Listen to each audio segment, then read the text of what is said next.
Araku parliament BJP అభ్యర్థి కొత్తపల్లి గీత చింతూరులో road show నిర్వహించారు. ప్రభుత్వ డిగ్రీ కళాశాల నుంచి కొత్తపల్లి గీత ఎన్నికల ప్రచార ర్యాలీ ప్రారంభించారు. ఈ కార్యక్రమంలో టీడీపీ, బీజేపీ, జనసేన నేతలు, కార్యకర్తలు పాల్గొన్నారు. గీతమ్మ, శిరీషమ్మని గెలిపించాలంటూ వారంతా నినాదాలు చేయటంతో ఆ ప్రాంతమంతా దద్దరిల్లిపోయింది.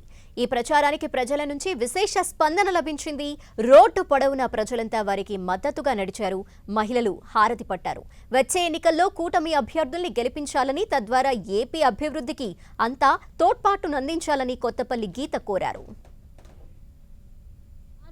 చాలా మంది నాన్ ట్రైబల్స్ ఉన్నారు, ట్రైబల్స్ ఉన్నారు. గిరిజనులకు అందవలసిన ఏ బెనిఫిట్ కూడా ఈరోజు సెంట్రల్ గవర్నమెంట్ ఇస్తున్నది అసలు అందకపోవడం ఈరోజు చాలా శోచనీయకరం. ఒక్కళ్ళకు కూడా ఇల్లు రాలేదని చెప్పడం జరుగుతుంది.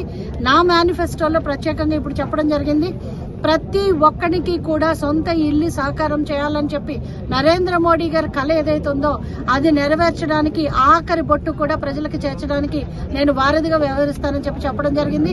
అలాగే మనం చూస్తుంటే ఇక్కడ పిహెచ్సిలో, మెడికల్ సెంటర్లో మందులు లేని పరిస్థితి చూస్తున్నాము. అండ్ విద్య చాలా ఈరోజు స్కూల్స్ మూసివేయడం వల్ల చాలా మంది పిల్లలకి విద్య డినై అయిన పరిస్థితి చూస్తున్నాం మనం. కాబట్టి విద్య, వైద్యం విషయంలో కూడా నా మేనిఫెస్టో పర్టికులర్లీ ఏంటంటే గిరిజన ప్రాంతం, మారుమూల ప్రాంతాలకు కూడా విద్య 100% విద్యా సదుపాయాలు అందాలి.